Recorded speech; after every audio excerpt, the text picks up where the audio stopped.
Welcome to the Big Muddy Speaker Series, number 4,782, or maybe it just seems that way. But we've been doing this for a long time, since 2011. Anybody that has any ideas on presentations, let me know. Preferably with a speaker in mind and not just a subject. But we're always looking for more speakers. And so tonight, we have June Holt, who's going to talk to us about Drawdown. Drawdown is I'm going to let June tell you all about Drawdown. But basically, we're talking about what you personally can do. I'm just going to stop talking and let June take over. Okay, very good. Thank you very much. I'm very honored, actually, to be here with you.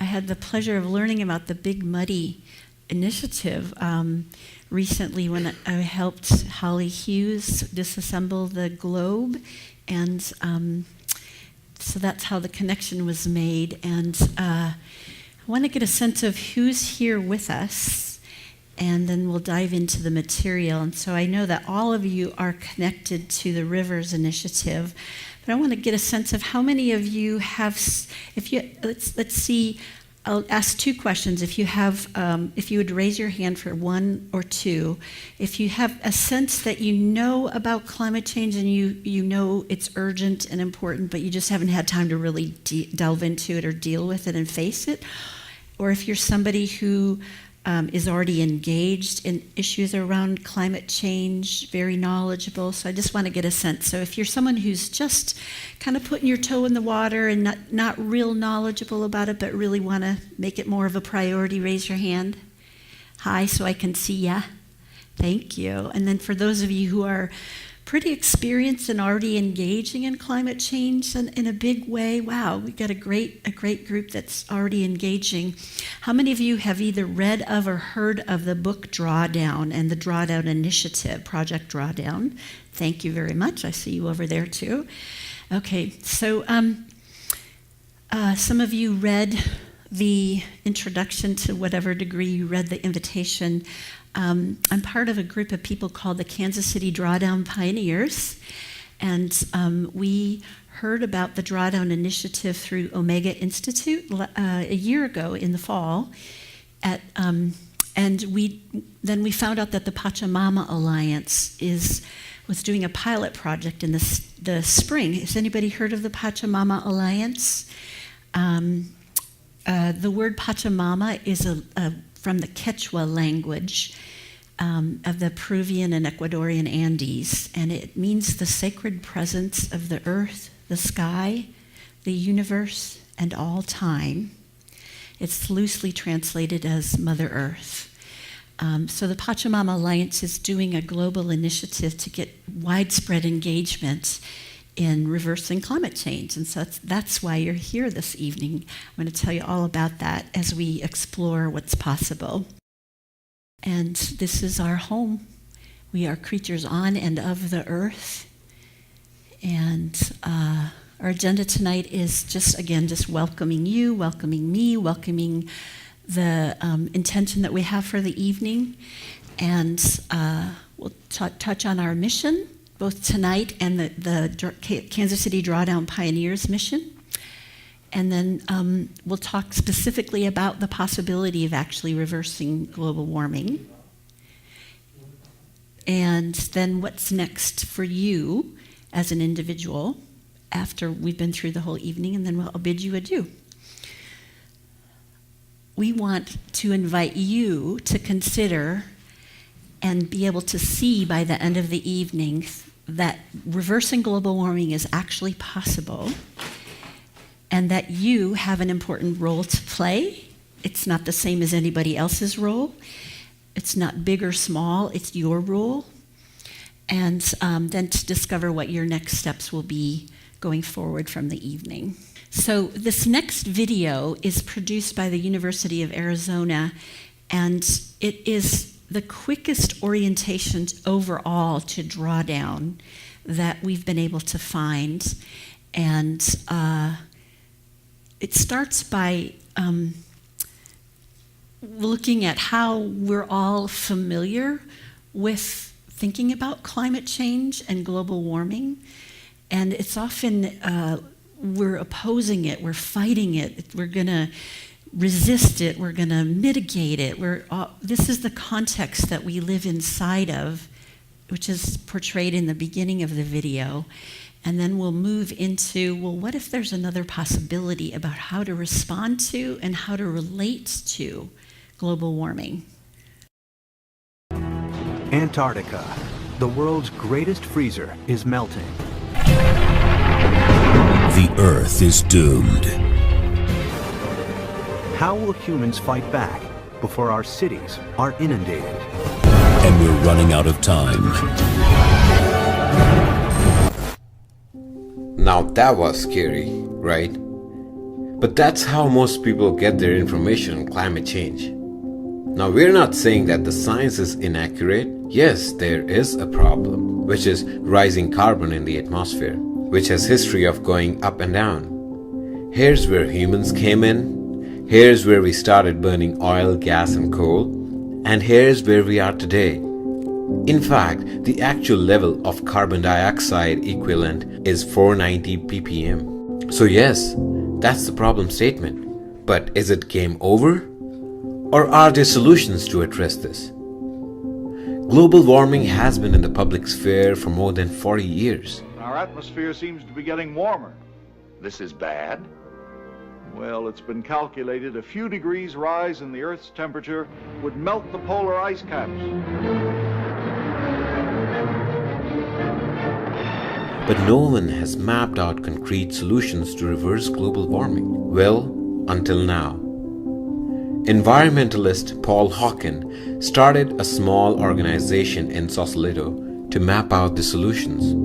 He called it Project Drawdown. Drawdown is basically a military term which means a reduction in size of military force.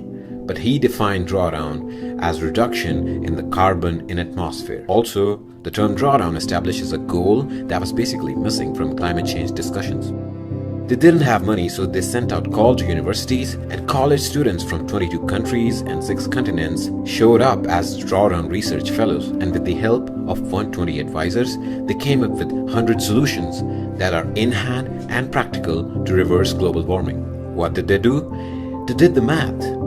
They ranked all these solutions based on overall carbon dioxide equivalent arrested in gigatons until 2050 in a conservative scenario. They figured out what could be the cost for the next 30 years and the net savings. And all this data is based on peer-reviewed research. These are the cliche images we see when someone talks about climate change. But it's much more than that. Let's see some of the drawdown solutions and try to break these cliches. Afforestation. Creating new forests where there were none before is the aim of afforestation. It is ranked number 15 out of 100 with a potential savings of $392 billion. High-speed rail. It is powered almost exclusively by electricity and not diesel. Compared to driving, flying, or riding conventional rail, it is the fastest way to travel between 2 points that are a few hundred miles apart and reduces carbon emissions up to 90%. High-speed rail is expensive and requires high ridership to break even, but it can be an important component of a sustainable transportation system and bring vitality to city centers. Nobody in the world knows better land management than indigenous communities. They have long been the front line of resistance against deforestation, mineral, oil and gas extraction, and the expansion of monocrop plantations. Their resistance prevents land-based carbon emissions and maintains or increases carbon sequestration. Rice is the staple food of 3 billion people, providing 1/5 of calories consumed worldwide. Its cultivation is responsible for at least 10% of agricultural greenhouse gas emissions and 9 to 19% of global methane emissions. New techniques can make rice production efficient, dependable, and sustainable, helping to meet growing demand for this staple food without causing global warming. Clean cook stoves is 21 on the list. Around the world, 3 billion people cook over open fires or on rudimentary stoves. The cooking fuels used by 40% of humanity are wood, charcoal, animal dung, crop residue, and coal, which release plumes of smoke and soot. Affordable, effective, and durable clean cooking technologies can cut emissions by an incredible 95%. Wind energy is at the crest of initiatives to address global warming in the coming 3 decades. The wind industry is marked by a rapid increase in number of turbines, dropping costs, and heightened performance.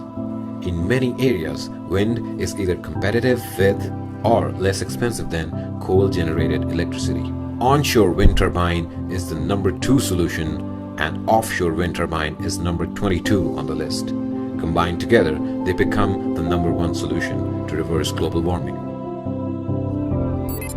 This is Namora, a remote community high in Peru's northern Andes, where farmers spend their days attending to their potato crops under the bright blue sky.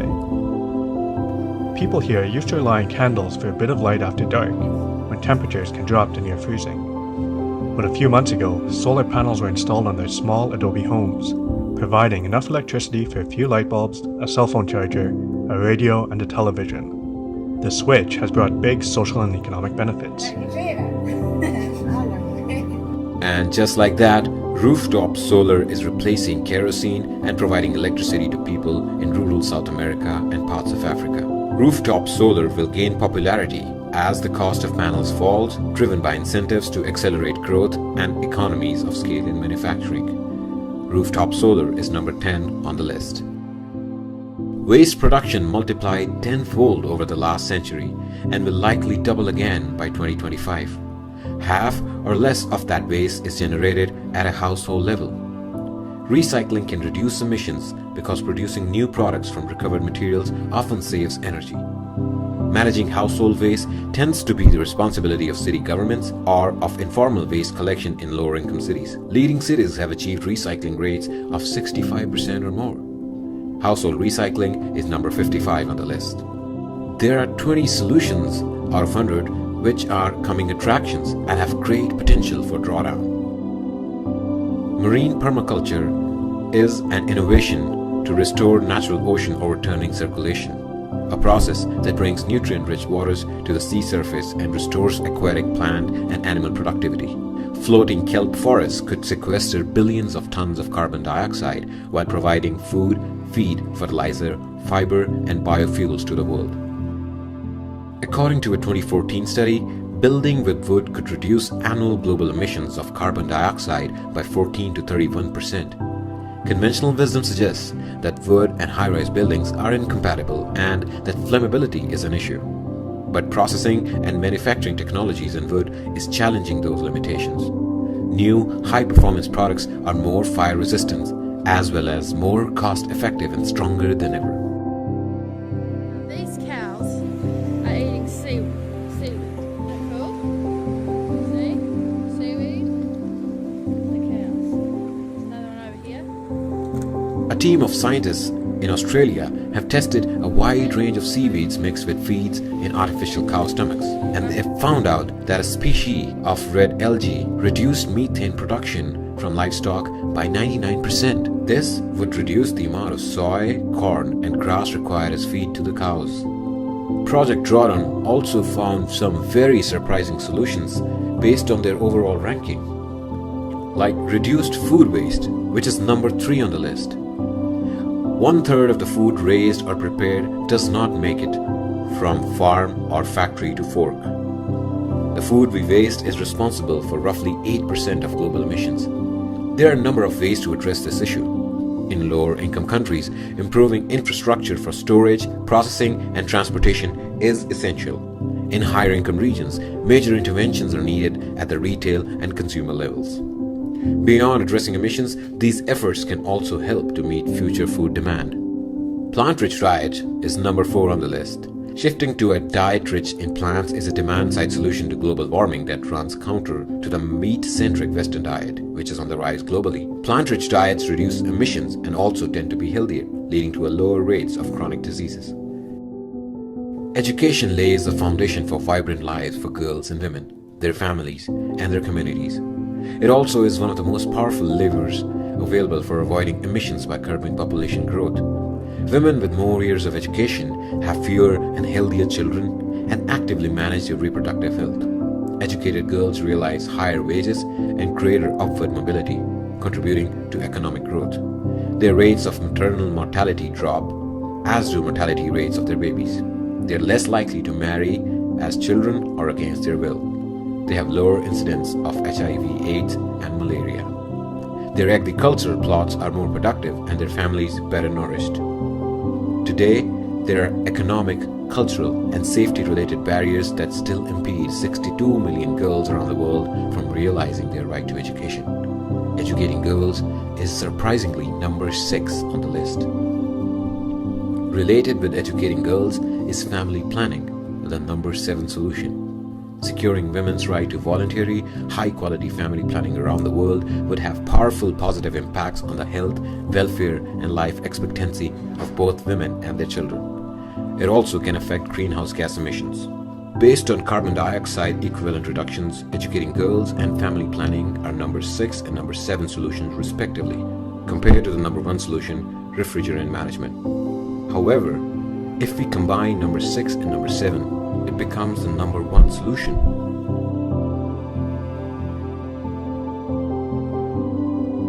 So, to summarize, these are the top 20 solutions. Refrigerant management is number 1. Educating girls and family planning are number 6 and number 7. Electricity generation is 5 of top 20, and food is 8 of top 20 solutions. Which is the most important out of all these solutions? All of them. Every solution is important. So what's the call to action? Well, we're sure that there's at least one of these 100 solutions that you're most passionate about and aspire to make Drawdown happen. Yes, Drawdown is possible.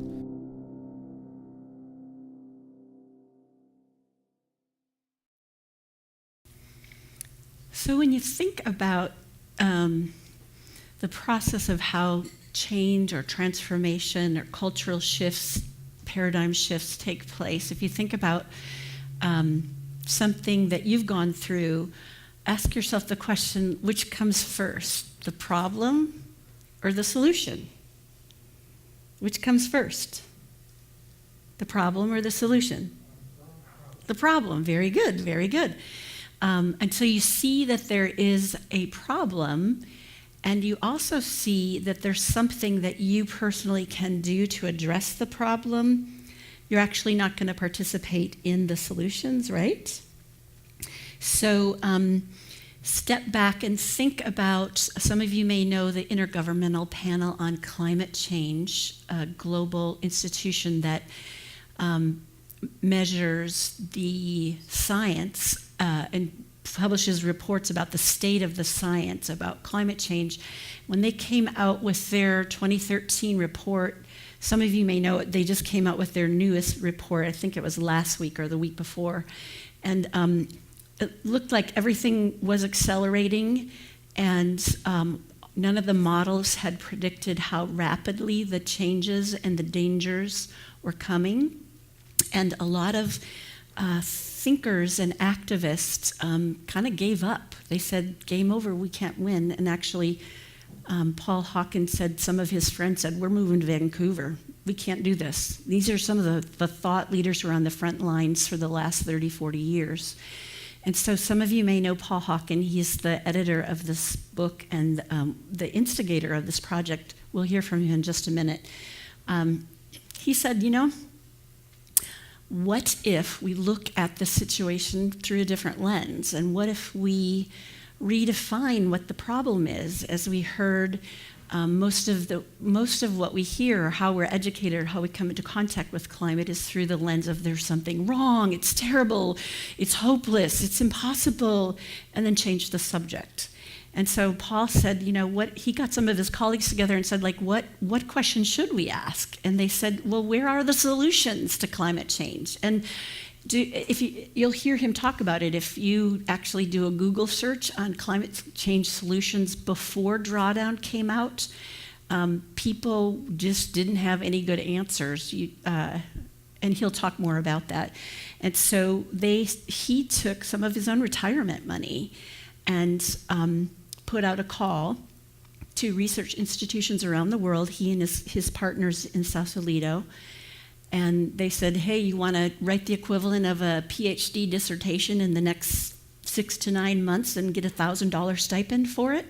And to their surprise, as you saw in the video, lots and lots of people jumped at the opportunity. And so a coalition of now more than 300 researchers, writers, artists, advisors, consultants came together and worked on this project. And their results were published in April of 2017. And the last time I heard Paul speak about it, he said they haven't heard a single gotcha from anyone that says that their modeling was too aggressive.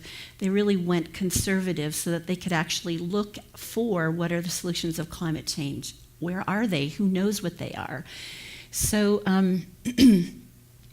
once you see that there is a problem that you can do something about, you can actually begin to orient your life and your energies and your talents toward addressing whatever the problem is. And since this is an unprecedented scale and scope, we've never faced it before, now that the work has been done to identify what the solutions are, it's possible for all of us to get engaged personally and collectively in a way that can actually reverse climate change within 30 years. And so the work that they did was looking conservatively at what already exists. It's not, so they discovered 80 solutions that are ready to scale and are already starting to scale, and then 20, as you saw in the video, 20 that are coming attractions. And so let's listen to Paul tell us about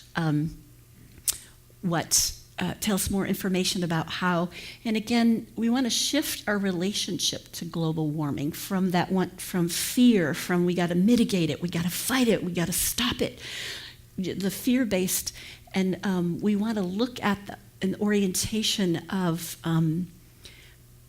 considering that perhaps climate change isn't happening to us, but it's actually happening for us, that global warming, sorry, I use those terms loosely, like the climate is always changing cyclically. If you look at NASA data of temperature variations year to year, climate is always varying, and we all know that. But global warming is what we want to address, which is the heightened escalation of the temperature. So we want to shift our relationship to global warming, and we also want to catalyze widespread engagement with and sustained commitment to the global movement to reverse global warming, now that we actually know what the solutions are.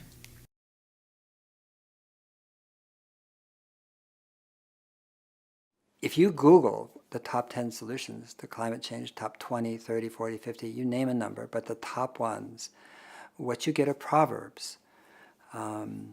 It's kind of like be kind to your mother, eat smart, consume less, be efficient, move closer to work, use power strips at home.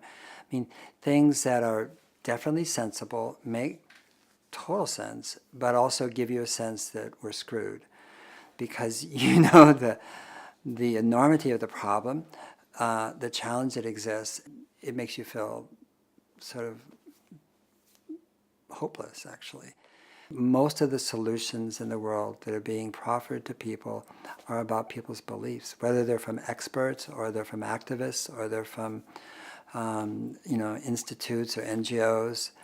It's just our beliefs about what we need to do. And like any good proverb, they're true, but they don't actually come together in a way that gives us a sense that cumulatively together and with those solutions, we can actually reverse global warming. And the idea that we should aim for mitigation or reduction or stabilization is just crazy, because ppm right now of carbon dioxide parts per million is 402. Humans have never existed when it was over 300. So we're in terra nova. We're in a place right now that no human being of any sort of type, and certainly civilizational or not, has ever existed. So the science about what's going to happen, how fast it's going to happen, is actually speculative. It's good science, but it's speculative. And the idea that we should adapt, mitigate, reduce at this point at 402 is, to me, absurd. If you're going the wrong way, you have to stop. You just can't slow down and say, now we're not going the wrong way. You still are going the wrong way. And that's why I say right now the proposals around addressing global warming are like Thelma and Louise in slow motion. We're just going right over the cliff, but we want to go slower. And that is not an inspirational goal for humankind. The only goal that makes sense for humanity is to reverse global warming. It's to stop, turn around, and go the other way. And I don't believe that you can achieve something if you don't name what it is you want to achieve. And naming the goal of reversal actually opens up possibility. There's this idea that somehow if we make our goals too big, that it's too hard. It's the other way around. The bigger you make your goal, the more spaciousness there is in your mind, and creativity, imagination soars within a big goal. It doesn't get very far when the goal is really tiny and minuscule. Drawdown is the point in time when greenhouse gases peak and begin to go down on a year-to-year basis. At least that's what it means in respect to climate. You can't achieve drawdown unless you bring carbon back home, because we're way past the point in the amount of greenhouse gases in the atmosphere that would lead to a stabilized planet or stabilized weather systems. That's gone. So drawdown depends on bringing carbon back home. There's only one way we know how to do it, and it happens every year, and that is through photosynthesis. And if you look at NASA maps of carbon dioxide emissions span of a year, what you see is that every year, actually, we do draw down 6 to 7 ppm. So it goes up and it goes down, it goes up and it goes down. The problem is it doesn't go down to where it was before, and so there is a slow incremental increase of CO2 and greenhouse gases. So it's really about that equilibration, getting to that point where we bring back every year, over the course of a year, the same amount that we're emitting, and then bring back a little more, and that point's drawdown. And that is a very doable thing. And the way we face it, the way we looked at it, is as if it's almost an impossible task, and it's the other way around. The solutions surround us and around us all the time. The IPCC, the Intergovernmental Panel on Climate Change, is the most magnificent and greatest scientific endeavor in the history of humankind. There is no second or third place. Given that, you would think that we would know what to do cold. But actually the IPCC doesn't really work on solutions. They do have a third working group that is about solutions, and the one that came out 2 years ago was 2,017 pages long, and I don't think anybody I know read it, and it didn't become accessible in a way to people that they knew what to do as individuals, as communities, neighborhoods, cities, towns. It didn't make sense at all. It was science. So when we started Project Drawdown, we were working into a vacuum. What we did is map, measure, and model extant, existing, practical, hands-on, W.W. Granger, everybody can get them solutions or do them, and see what would happen if they continued to scale in a rigorous but reasonable way over 30 years. And whether or not we could achieve drawdown, which is that first point in time when greenhouse gases decline. And we just began a process of mapping and measuring and modeling them. But first we had to cull them and collate them and look at them all. We looked at hundreds of solutions and started to, in a sense, measure their impact. Either they have an impact in terms of reducing the amount of carbon, CO2, or greenhouse gases that are going up, or they actually bring carbon dioxide back home. They sequester carbon. And we obviously were interested in both. And in that process, we only used peer-reviewed literature to measure the carbon impact. We didn't use anecdotes or stories or narratives. And on the economic side, the same thing. We model both the impact and the cost and the savings. It's a very complex model because every solution impacts every other solution in some way. It's one system, it's one Earth. And when the solutions came out, we were shocked. With the top solutions, we were like, no, you're kidding.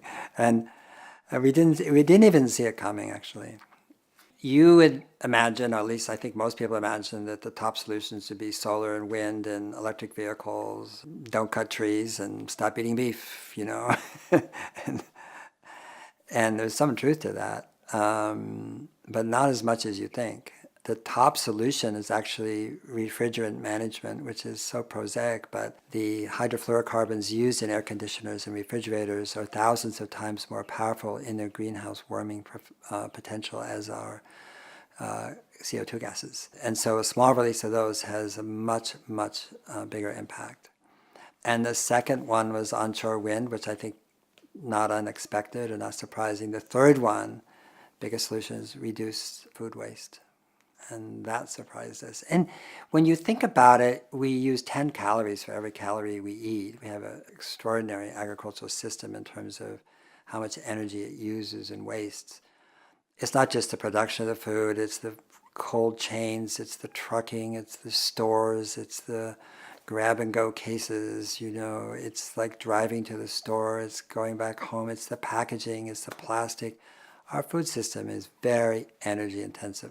And then that food goes into landfills, and that landfills are anaerobic and they produce methane gas, which is 25 times more powerful than CO2 in terms of its greenhouse warming potential. So food is critical. And then right next to that, at number 4, is actually plant-rich diet. It's not vegan or vegetarian. You may, that's fine.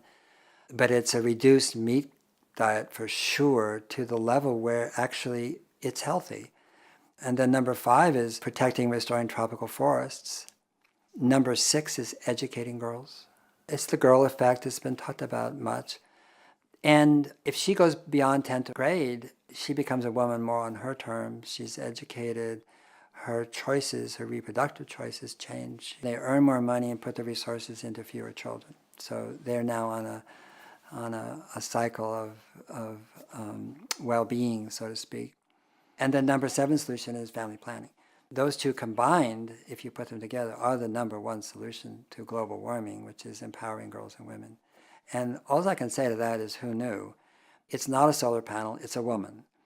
And when you really let that go in, you think about it and say, well, yeah, I mean, it can't be a thing. They have this idea that somehow this inanimate object is going to save our behinds. And no, it's not. We need that inanimate object. It's beautiful. But we're going to save ourselves. And it's not surprising when you look at it that girls and women came out number 1 when you think about it. If you're a game changer, what you will want to look at is all 100 solutions. And one of the mistakes we make is by looking for constantly the top solutions and focusing on the top solutions. If you look at Drawdown, we have 80 solutions we measured and modeled, and 20 more which are so new you can't model them. But so let's just stick to the 80 for a minute. Those 80, some of them in the 60s and 70s, have a relatively small impact compared to the top 7 or top 10 solutions. But you cannot achieve drawdown, you cannot achieve reversal of global warming unless you do them all. So there is no small solution. That's the point. We need all of it, and we need to honor all of each other.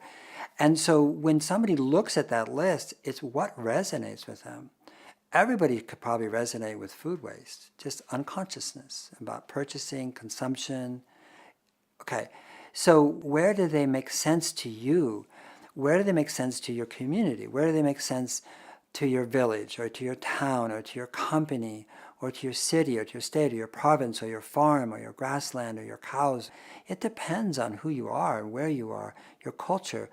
And in that way, you know what it is going to be where you can actually make a difference and accelerate the uptake of a given practice or technique or technology, rather than saying, therefore, you should do this. I don't have no idea what anybody should do. I know that people know what they should do when they read and understand something that makes sense to them. So we're going to give you some handouts before you leave that have that information so you can take it home with you and share and talk with your neighbors and your groups and your families and so on. Right now, I'd like to ask Kathy to hand out that first handout, which some of you have already. It's called Summary of Drawdown by Solutions. It's 2 pages. The first page lists those top 80 and then the 20 coming attractions. And then the second page is listed by sector. You saw the pie chart and the other visual depiction of the sectors: food, transportation, energy, so on. This is another depiction that you can take home with you of those sectors. So it lists those top 80. Thank you for turning that light on. It lists those top 80 by sector: land use, energy, food, materials, women and girls, buildings and cities, and transport. And so for now, just to know that you're going to get to take that home with you and engage with that. And so if you want to look at that for a little bit, that's great. Otherwise, we're going to move on. This is what the book looks like. And when the Pachamama Alliance has created a way of getting together with groups, like a team or a class, where you work through the Drawdown book together in ways that are inspiring and surprising and fun, and mutual support so that we can rapidly get lots of people engaged. This is a list, another listing of what you have there by sector. And here's another definition of drawdown in case you didn't get it. It's that point in time when the atmospheric greenhouses gas concentration peak and begin to decline on a year-to-year basis.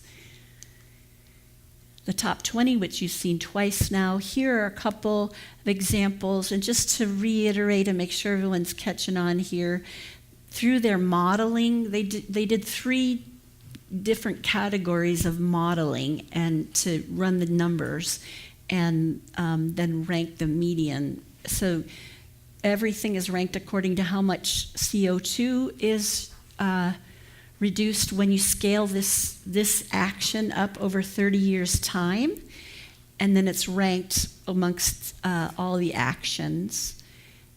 And then additionally, as you saw, food waste. By the way, on our website, kcdrawdown.org, our first funded project is we have 50 worm composting bins to give away, which is addressing food waste.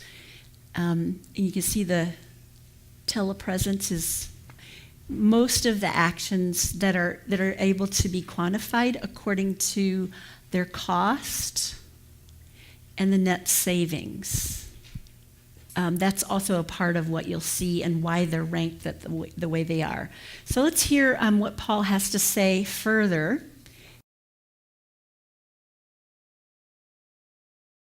If you look at the solutions in Project Drawdown, except for 2 or 3 of them, we would want to do every single one of those solutions, regardless of whether you understand climate science, whether it's warming or whether it's not, or whether there's more CO2 up there or it's having an effect, because they have so many cascading beneficial impacts and effects on human health, on security, on jobs, on economic well-being, on peace.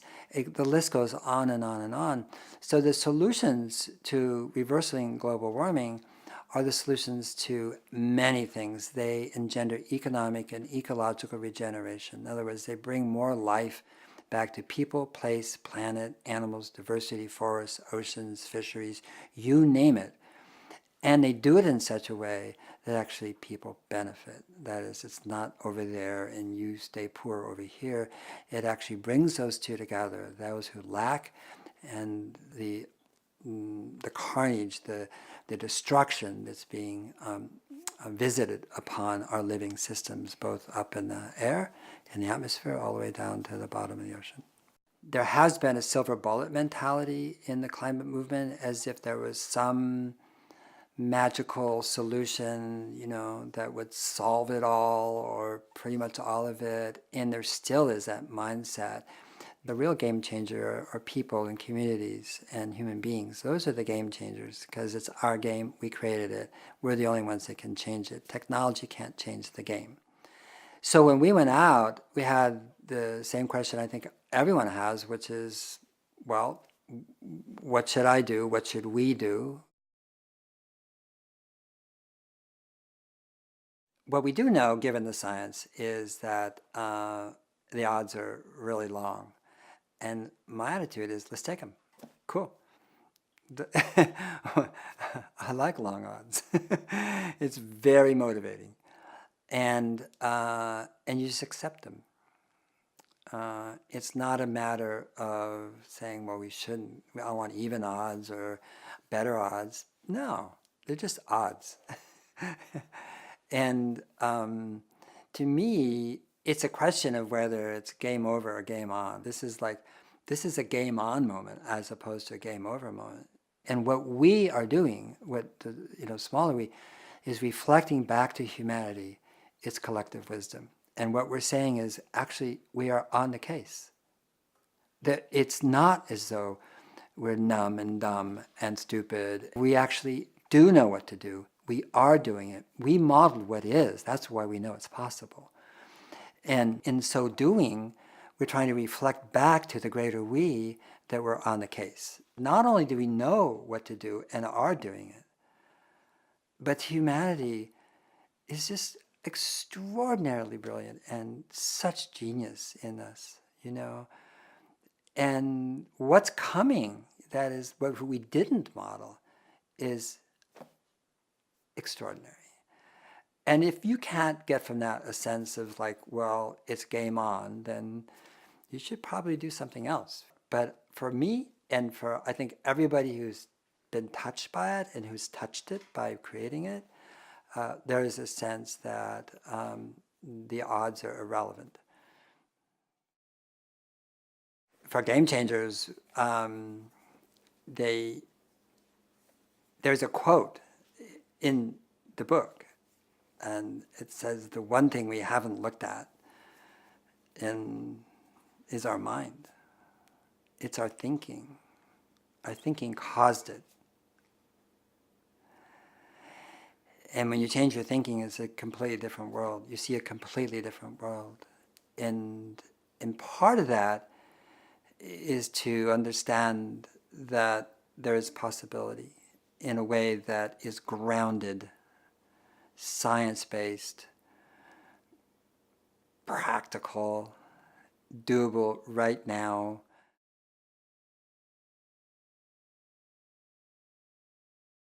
The purpose of the book is, at the end of it, I hope that the reader understands that if we're going to solve this civilizational crisis, we have to hold hands and collaborate.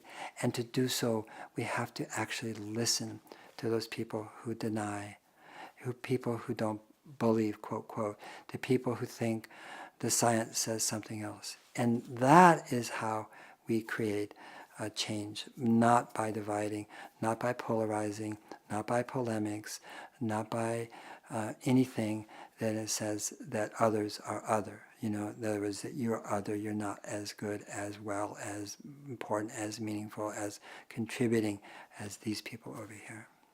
And whether you're bend towards the activist side, or the research side, or the amelioration side, or the attending the suffering side, there's so many different ways, you can, reach out to this world. It doesn't make any difference. We need them all. Even those who deny the science, we shouldn't really demonize or criticize them. They're doing the best they can. They are. Everyone's doing the best they can. We can sit back and say, you're not doing well enough or good enough, or that's really inappropriate. That's your judgment. That's your mind. But the fact is, they are doing the best they can. And when we get off of our sort of, position of knowing more, being better, and seeing them as lesser, then we can actually hear what they're saying. And it's really important, if we're going to make this change, that we listen.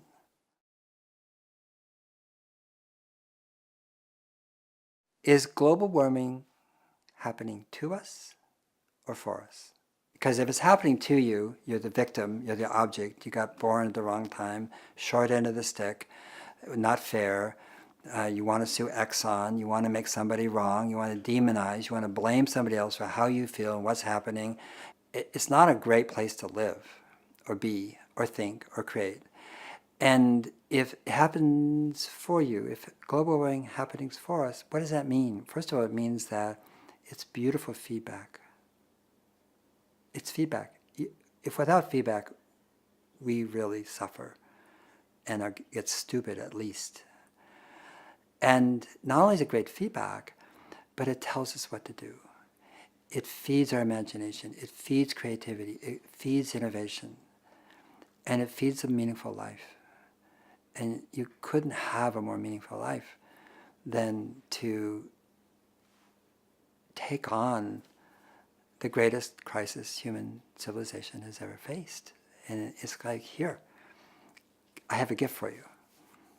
What is it? It's this, civilizational crisis. You came just at the right time. And we know what to do. That's the most important. We do know what to do. And this idea that, that the media keeps putting in our face, is that, that the 7 deadly sins are preeminent now and rule the world, and that's not true. And we just are blinded to it by what we read and see. And this is about changing who we are, how we think, how we speak, how we talk to each other, how we act. And I can't think of anything that would give more meaning to a person's life, than global warming. So, as I started out by saying, we want to support you in reorienting your relationship to global warming from that of fear, we're the victim of it, something's wrong, it's somebody else's fault, it's too big for me, I can't do anything, and just hoping that somebody else will do something about it that will actually save our butts. So the 5 most dangerous words in the English language? Maybe it will go away. And so, as I said, we want to support you in shifting your relationship to global warming as something that is a feedback loop, as Paul was saying, that every dynamic system has feedback loops, and if you don't pay attention to the feedback, the system's going to collapse, whatever system that is, a living system, a dynamic system. And so it's feedback for us, and now that we know what the solutions are, we can all just roll up our sleeves and get involved, which brings to the next handout. This is another visual depiction. All of these are available on the website, but I'm going to be giving you at the very end when you leave a handout that actually has a summary of what each of the actions are, and they're listed by sector, so you can go and look at what exactly does it mean, what does silvopasture mean, or what are the definitions of all these things. And this is the slide you already saw that looks by sector, and as Paul pointed out, the sectors are not the ranking is useful to understand the impact, but we invite people to look at what calls you based on your current skills, your passions, your resources, your networks, your communities that you're already involved in.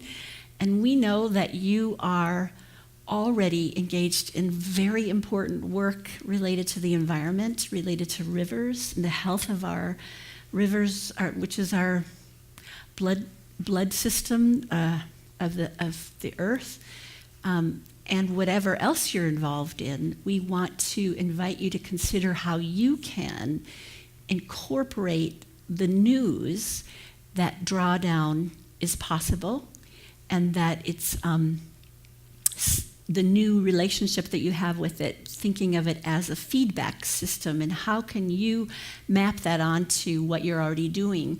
It might be that whatever tabling event you are, you say, these are the 5 drawdown actions that we're doing, and this is how much carbon that we're able to sequester, or something. You just use your creativity. And our intent as an organization is to mobilize hundreds of thousands of people over a short period of time through networks to get engaged. We have a community of people who's doing the Pachamama Alliance circles, which is a structured way of working through. It's like a team kind of model. I think, Patty, were you on an eco team?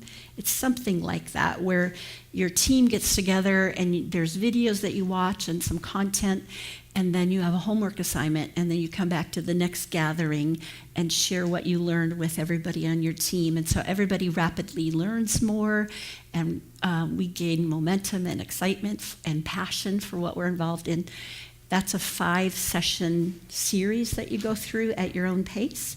So that's what we're doing, and we invite any of you to join with us if you'd like, but we also invite you to take this as rapidly as possible to your other communities that you're involved in. There's that handout, that next handout that I just mentioned. Did you pass that out, Kathy? This number? Okay. That's all right. No problem. So the one we're looking at now is called KC Drawdown Pioneers, an invitation to participate. It's the single sheet, not the one that's stapled together. And we would like to invite each of you to just look at this and consider for yourself what makes sense. Way down at the bottom it says, I can't get involved right now. Check the box that says, sorry, I wish you great success, but not for me at this time. I'd like to stay informed. Here's my email address. And then if you're somewhere, that's for people who don't want to get involved right now, but everybody else can look up here and find out ways to learn more about what we're up to, and you can check one of those boxes. If you'd like to help spread the word, talk with others, invite family, friends, colleagues, classmates to another introduction to Drawdown. If you want to contact an organization or individual that you think might want to co-sponsor, or send invitations to their email list, that kind of thing. And if you'd like to be a part of our growing team of ambassadors to help develop and coordinate and execute our efforts here in Kansas City, if you have social media skills related to PR or design and development newsletters, design of materials, Facebook, so forth and so on. And if you would like to let us know that you're currently involved in one or more drawdown solution in the Kansas City area, but you want a chance to present the work you're doing to others, let us know. The sectors that are listed in that last handout that I'm giving you, that you saw on the slides, and it's also available on the website. We're planning to have sector gatherings in 2019. So everybody that's interested in land use can actually find other people in the metro area, and everybody who's interested in buildings and cities or whatever sector. So we plan to have those. So if you want to let us know that you'd like to be a part of those sector meetings in the future, or if you know people who are active in one or more drawdown solution already, and that who might love a chance to present their work to the sector meetings, that's where you would let us know about that, and other skills that you might have or ideas. And feel free to write on the back. This is for us to receive feedback and communication from you, but it's also for you to actually clarify for yourself, now that you understand that even though, as Paul said, the odds may be long, but they actually know what are the solutions to global warming.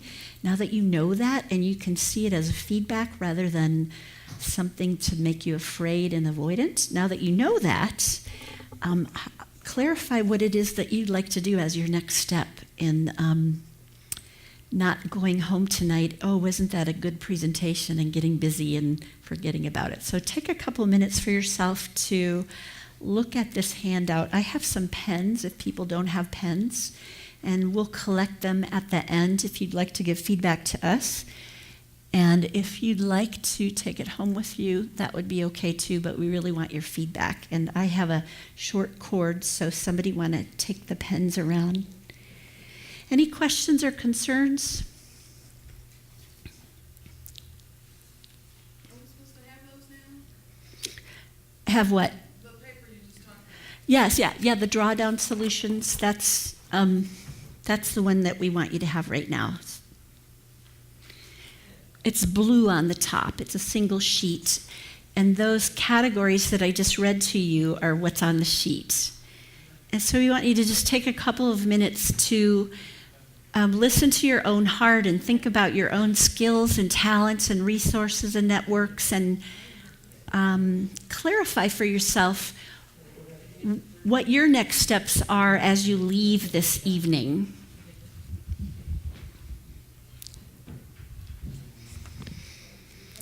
And while you're doing that, if anybody else has questions that I could answer, I'd be happy to field some questions if you'd like. Go ahead, there's 2 questions over here. Let's, excuse. Very good question. So it is being taught in some schools. That is not my area of expertise, but I can tell you that one of our Kansas City Drawdown pioneers, Helen Nelson, is involved with a Sustainable Sanctuary organization, and she and Emily Leibel just did a presentation there, and they're taking it into curriculum in local universities and schools as of just a couple weeks ago when they did that presentation. And I can tell you that Omega Institute in Rhinebeck, New York, it's a couple hours north of New York City, they just had a gathering last weekend that is called Drawdown Learn, and it was a gathering of educational policy people, educational curriculum development from a wide range. I'm not familiar with their whole group, but they're specifically coming together to strategize about how to use a solutions-oriented approach to climate change education. So shifting from that fear model, it's hopeless, it's overwhelming, shifting to here are the solutions, here's the climate science, and here are the solutions, and supporting people. So that I know there are lots and lots, hundreds and hundreds of people that are working on that. That's the best answer I can give you. Is that helpful? So you can go to Omega Institute Sustainability Center and look at, you can see, I believe they've posted a presentation that Paul Hawken just gave last Friday about the most current information, and I'm not sure how much they're sharing about what happened yet at the weekend. So that's one place where I know people are working on it. And then other people through the Pachamama Initiative are working on curriculum as well. And I'm not real versed in that, but those are the 2 best sources I know about it. So. Seems like they all started in high schools also. Oh, absolutely. We need it all. Yep. We can't wait for people to graduate high school to get engaged, right? The new IPCC report says we have less than 12 years. So we all got to use our sphere of influence, including education. Yeah. And there was a gentleman behind you that had a question. Mm-hmm. Do you keep a scorecard of all the activities that you've done, or say the CO2 that you've sequestered? There are any people. Kind of scorecard. Yeah, there are teams of people working on that, and we plan to do that in Kansas City. But we just went through the Pachamama curriculum. We were a part of the pilot group. They did pilots in a number of cities around the world, and we were a part of the pilot in April, May, June. And so we decided to devote our energy toward getting climate-wise candidates elected in the midterms. And so we deferred everything else we have in mind that we're going to be working on. That's one of the things we've got in our docket. So we have an introduction to Drawdown scheduled for the day after the election. and for the Sunday following the election. And our goal is to get teams of people that will go through during the month of November, December, and January, and then they'll make babies. And so we'll get another round of introductions to this drawdown, and people will go through that curriculum, and they'll take it out into their spheres of influence, their families, and so on and so forth. So we intend to create a dashboard where people can report on which sector they're engaged in, what they're engaged in. And we also intend to create, on our website, which is very rudimentary right now, we intend to create a section where we will actually certify organizations that they understand how their mission achieves these outcomes. And then we'll also have another section where any organization, whether or not they've been certified, if they're working on a drawdown solution in the Kansas City metro area, they will be listed so that we can be a clearinghouse so that people anywhere in the metro can say, you know, whenever they go to an introduction or a course or they hear about drawdown in whatever way, they can discover other people in the region who are working on those specific things. Does that answer your question? I was thinking more in terms of tons of CO2. Yeah, we intend to have a dashboard where people can report what they're doing, and it will have a calculator built in. That's down the pipeline a little ways. Some of you may know his work called Blessed Unrest, where he hired a staff to document 2 million organizations around the world that are working on environmental sustainability, human rights, indigenous rights. So he's got an incredible network, and he surveyed some of the people that he knows that have been working on this issue, and none of them could name the top 5 solutions. So it was a surprise to all the thought leaders. It was a surprise to the researchers who did this work, and I'm guessing it's probably a surprise to most of you. And so the question is, with this handout then, we're making it up as we go along, and the dashboard idea where it calculates is very useful, and we're not going to wait until we have that to get people engaged. Again, the IPCC report says we have less than 12 years. So the idea is to get people engaged at all sectors, at all levels of society. One of our goals is to have people that are on these drawdown circles come from a broad sector of Kansas City in terms of class, race, education level, so that we can build the social relationships while we're doing it. Sorry about that. Okay, I hope that answered your question enough. It's a great idea, and we'll get there eventually. And if you want to help on that, that'd be great. We need all the expertise and all the collaboration that's possible. Does anybody else have another question? Is this going on in other countries too, or what kind of worldwide effort is there? Yeah, it is going in other countries, and I don't have my finger on the pulse of that. The researchers that wrote the book, the reports that went into the book came from 22 countries, and there's currently 26 countries represented in their team. And I'm sure that's being diffused out through those people. Sure. And in addition to that, the Pachamama Alliance, I've been volunteering for the Pachamama Alliance, even though they're based in San Francisco and Ecuador. I've been volunteering for them for more than 10 years.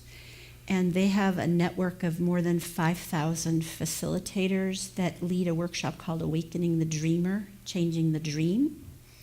That's about helping people see this precious moment that we have, and engaging people in getting involved in bringing forth a sustainable and just future for all of life. That's the larger mission of the Pachamama Alliance.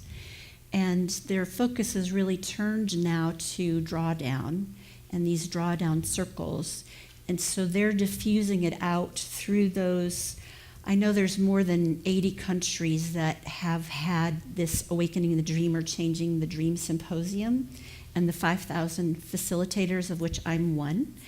So it's being diffused out through that, through the Pachamama Alliance, and now through Omega Institute and lots of places. I was recently at an award ceremony at the University of Wisconsin last summer. A friend of mine was receiving an award, and their Institute of Environmental Studies is working on diffusing Drawdown. That's an international university with 50,000 students. Those are just specifics that I know, but it is being diffused out. And you're among the lucky early adopters. So I invite your participation. Any other questions? Well, it seems like a huge problem, and we have a tendency to look for big solutions, but it's all the small stuff that adds up. And even if we do all of this and it still doesn't have the effect we hope it has, we can see we're putting a whole lot of CO2 in the atmosphere, and anything you can do to reduce it. And basically, if you look at this list, it's telling me to just pay attention to how my lifestyle might affect what's going on the planet and my neighbors. So it just makes me more aware of it, whether I do it or not. Well, so I would submit to you, thank you for that, because I think a lot of people come to that place. And I would submit to you, in philosophy, there's a concept called necessary but not sufficient. So we can do all the necessary things, but if the aggregate isn't sufficient to what we're facing, we will fail. And so my challenge to each of you tonight is go beyond where you normally get stopped and actually rise to the opportunity in whatever way is meaningful for you to stretch yourself and not just stay with the knowledge of it, to actually get engaged in learning more, participating in communities of people that are actually taking measurable action. Don't leave here today and say, well, I'm glad I know about that, and go about business as usual. I mean, some of you have circumstances in your life where it's not a good time, and that's fine, and that's where we have that category on the bottom just to let us know, no thank you right now. But I really encourage you to dig deep. We are facing the single greatest crisis that humanity has ever faced, and we need all hands on deck. We need to have joy and fun while we're doing it. And we need to not let ourselves off the hook. We can't just know about the solutions and then not get engaged. So I challenge you to not let yourself stay stuck there. Somebody else had a question. Was it you, Patty? Yeah, I was just thinking about different numbers I've heard tonight. That you were mentioning 12 years from the IPCC, and I was thinking they said we had until 2040 before it gets really, really bad. And then this presentation said it's going to take 30 years. So do you know how that all fits together? Yeah, thank you for the question. There's a lot of cognitive dissonance there and incongruity. So the presentation is pieces put together to convey the larger importance and persuade you that the possibility exists to reverse climate change over 30 years. And the old IP, I don't want to get into the woods about that. What I understand, which I haven't read it yet, but the new one that just came out like 2 weeks ago says that 12 years is, we need to scale up in 12 years. I don't want to misrepresent that because I haven't read it yet. But it's the urgency is the point, and so we want to make sense of things and look at our what are we going to invest in? Is it really going to make a difference? And I would encourage you to not get stopped there, just to know that with the conservative modeling that this team did. They discovered that we can scale up these top 80 solutions over 30 years and reverse climate change. And that's all going to morph with new data, with new activities. There's going to be unpredicted, game-changing events or technologies. That's all going to morph. And so to not kind of get stuck with being clear about whose prediction is accurate or right, I apologize if I've muddied the water on that.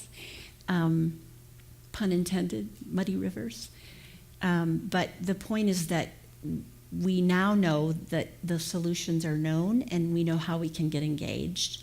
And let's game on. Let's roll up our sleeves and get engaged. Is that helpful, Patty, or is that? Yeah, well, Yeah. I guess the different groups of scientists have different estimates, and it changes. Yeah. Depending on what happens, like you're saying. So Yeah. that makes sense. Yeah, and so the thing is, they're all, Paul said in one moment, the science is really good, but it's all prediction. And so the point is that it's urgent, and it's this generation that's alive right now that we're at the helm. And roll up your sleeves, get engaged, and then learn as we go, and things will morph, and let's have fun doing it, and let's be compassionate toward one another. Let's challenge each other. Let's make it happen. So, Pretty much the only thing we're sure about is that we haven't found ourselves in this situation before. So be sure to please fill out the invitation to participate so we have feedback from you, and we'll get in touch with you as you request on the sheet. If there are no other questions, I think maybe the easiest thing is with that last batch of handouts. We can just hand them out as people are getting ready to leave, and we can call it a night if there's not another question. Yeah, All right. Thank you. Thank you, June. Thank you. I hope to see many of you again in the coming weeks and months. Thank you.